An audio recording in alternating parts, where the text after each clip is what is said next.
ஒரு முக்கியமான முடிவை எடுத்திருக்கிறேன். ஏன் அரசியல் விட்டு விலக போறீங்களா? தமிழ்நாட்டு மக்களே எவ்வளோ ஹாப்பியா இருக்காங்க. அட உங்க கட்சி மகளிரே இவ்வளவு சந்தோஷமா இருக்காங்களே. அட நீங்க அரசியல் விட்டு விலகினாலும் சரி விலகலனாலும் சரி, வர தேர்தலில் தமிழ்நாட்டு மக்கள் உங்களை அரசியலிலிருந்தே தூக்கி எறிய போறாங்க. இந்த தேர்தலில் எப்படின்னு பாக்குறீங்களா? எஸ்ஐஆர் வாக்காளர் திருத்தம் மூலமா கிட்டத்தட்ட தமிழ்நாட்டில் 74 லட்சம் வாக்காளர்கள் வாக்காளர் பட்டியலிருந்து நீக்கப்பட்டிருக்கு.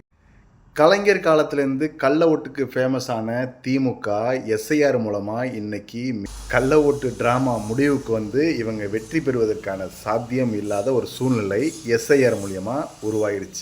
ஆவரேஜாக தமிழ்நாட்டில் எடுத்துக்கிட்டோம்னா 30,000 வாக்காளர் ஒவ்வொரு தொகுதியிலையும் எஸ்ஐஆர் மூலமாக நீக்கியிருக்காங்க தேர்தல் ஆணையம். அதிலும் குறிப்பாக குளத்தூர் தொகுதியில் போட்டியிடக்கூடிய நம்ம தலைவர் தொகுதியில் மட்டும் கிட்டத்தட்ட 81,000 போலி வாக்காளர்கள் நீக்கியிருக்காங்க.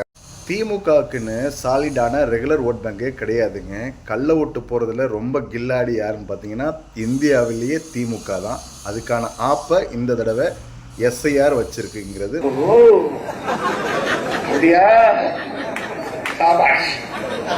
உண்மை மேடம். தர்மத்துக்கு எதிரான தீய சக்தி நீ.